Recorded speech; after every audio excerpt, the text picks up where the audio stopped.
और फिर सबसे बड़ा सवाल यह है कि जनगणना होने जा रही है। जनगणना बड़ा फैसला है सरकार का। उन जातियों को सम्मान देना, उन जातियों को हक देना, उन जातियों को बराबर खड़ा करना जिनको आजादी के बाद सम्मान न मिला हो। आपकी जो लड़ाई है और जो समाजवादी पार्टी हमेशा कहती रही है कि जाति जनगणना होनी चाहिए, पिछड़ों की भी जाति जनगणना हो, कम से कम पता लगे कौन कितनी जाति का है। नहीं तो ये भारतीय जनता पार्टी जो सत्ता में आज है वो जातियों में लड़ाई कराती रहेगी, भेदभाव करती रहेगी जातियों में, कभी किसी जाति को किसी जाति से, किसी जाति को किसी जाति से, केवल अपने स्वार्थ में। इसलिए जहां जनवादी पार्टी, सोशलिस्ट और समाजवादी पार्टी ये मानती है कि आने वाले समय में पिछड़ी जातियों की भी गिनती हो और उनको भी आबादी के हिसाब से हक और सम्मान मिले। आज जो महंगाई है, महंगाई देखिए कहां पहुंच गई। भारतीय जनता पार्टी ये सोचती है कि कुछ पैसे कम कर दें तो जनता उनके साथ खड़ी हो जाएगी। समाजवादियों का मानना है कि अगर ये डीजल पेट्रोल जीरो भी कर देंगे तब भी उत्तर प्रदेश की जनता इन्हें सफाया कर करके इनकी गिनती हो सकता है न जाने कहां पहुंचा दे। और चुनाव जैसे करीब आया, चुनाव जैसे ही हारे, पेट्रोल की तरफ देखने लगे, डीजल की तरफ देखने लगे। अभी सिलेंडर नजर नहीं आ रहा भारतीय जनता पार्टी को। सोचो, लाल रंग का सिलेंडर भारतीय जनता पार्टी को नजर नहीं आ रहा, उसकी कीमत कहां पहुंचा दी। जिस समय डीजल पेट्रोल महंगा होता है, हर चीज महंगी हो जाती है। ये वही भारतीय जनता पार्टी के लोग जो दिल्ली में बैठ करके $5 ट्रिलियन की इकोनॉमी की बात कर रहे थे, वहीं हमारे मुख्यमंत्री जी भी कह रहे थे $1 ट्रिलियन की इकोनॉमी हो जाएगी।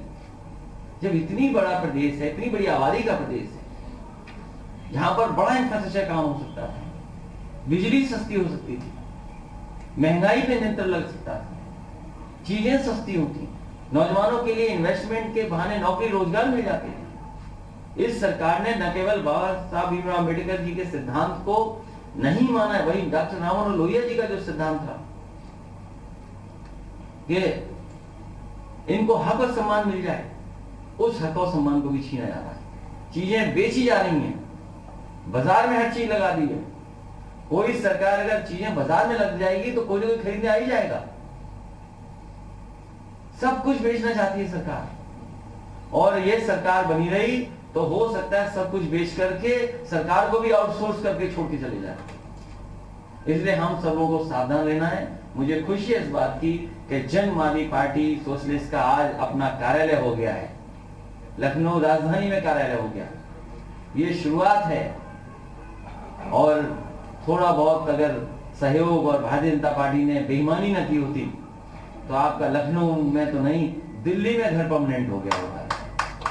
लेकिन भारतीय जनता पार्टी ने बेईमानी की, बड़े पैमाने पर लोगों के ठप्पा लगा दिया, पैसे लेकर के वोट खरीदने का काम भारतीय जनता पार्टी ने किया। चंदौली लोकसभा में बड़ी संख्या में भारतीय जनता पार्टी के समर्थकों ने वोट लेने के लिए लोगों के हाथ पर, उंगली पर स्याही लगा दी। बताओ, ये वही बात है। इसलिए हमें आपको सबको मिलकर के सावधान रहना पड़ेगा, वोटर लिस्ट भी ठीक रखनी पड़ेगी, और समय पर जब वोट पड़ेगा उसके लिए भी ध्यान देना पड़ेगा। बड़े पैमाने पे बैलेट वोटिंग होने जा रही है, उस पर भी ध्यान देना पड़ेगा। मुझे उम्मीद है कि जहां आपको दिल्ली में परमानेंट घर मिल जाता, लखनऊ में परमानेंट अभी आपकी किराए पे कार्यालय है, यहां सरकार बनाइए, परमानेंट कार्यालय पाइए। और सम्राट पृथ्वीराज चौहान जी के बारे में मैंने कहा है क्योंकि मैं कन्नौज से आता हूं, उनका इतिहास मैंने बहुत पढ़ा है, सबने इतिहास पढ़ा है।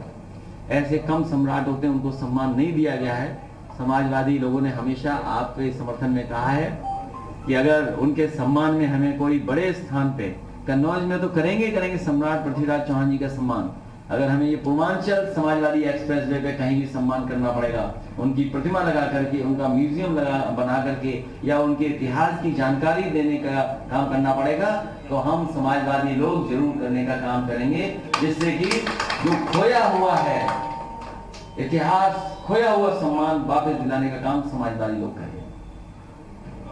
एक एक करके पूछिए। ये निकल के आई है कि जो आपका राजनीतिक जो गठबंधन है उसकी सीटें लगभग तय हो चुकी है, 40 मांगी थी, 32 दी गई है।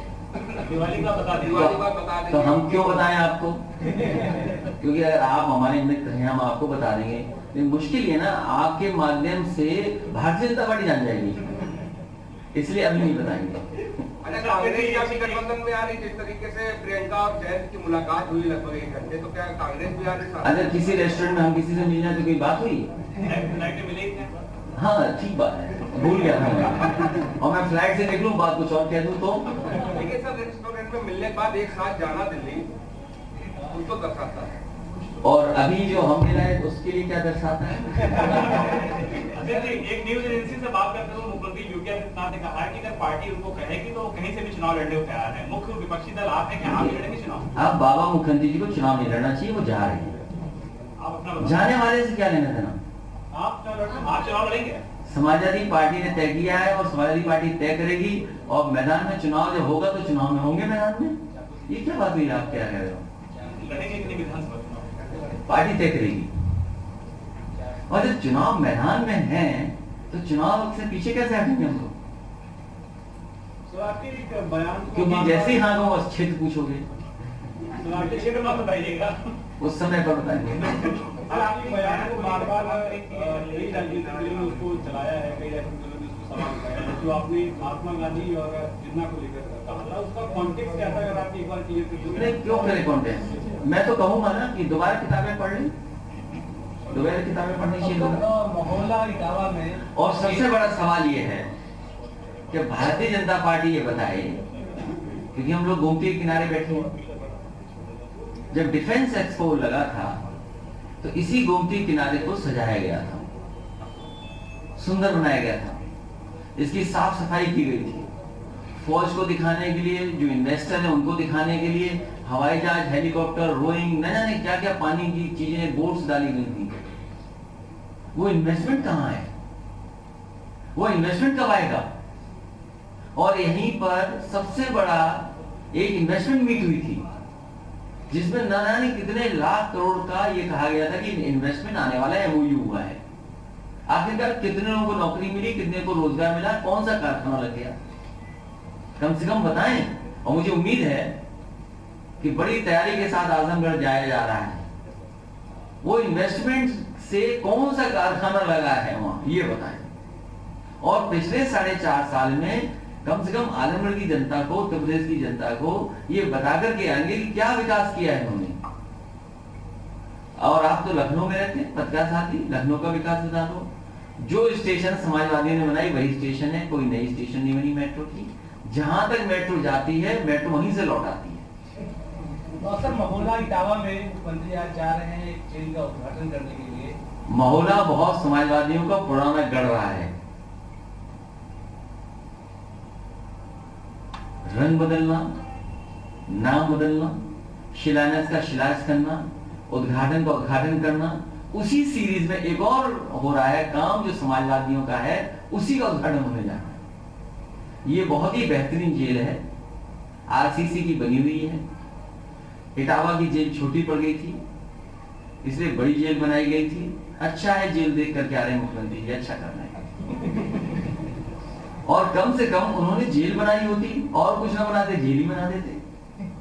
वो भी समाजवादियों की बनाई हुई जेल का उद्घाटन करने जा रहे हैं। और जितना समाजवादी सरकार में स्वीकृत हुआ था उतना ही काम है।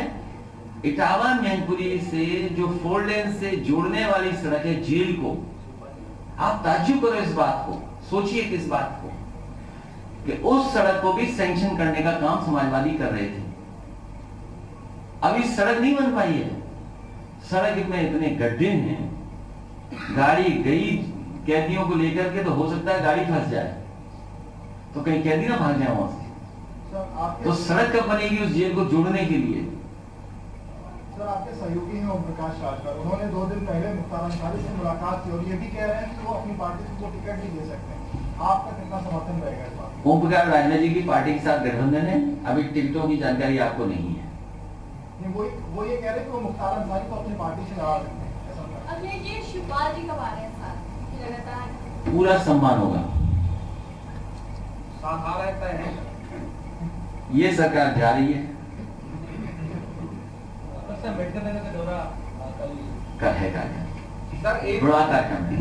नहीं जी, एक चीज और निकल कर आ रही, लगातार जब से राम मंदिर बातें हुई है, लगातार एक बयान बीजेपी की तरफ से, मुख्यमंत्री की तरफ से दिया जा रहा है कि जो लोग पहले गोली चलवाए थे अब वो कार सेवा करते हुए नजर आएंगे, अब मत्था टेकते हुए नजर आ रहे हैं।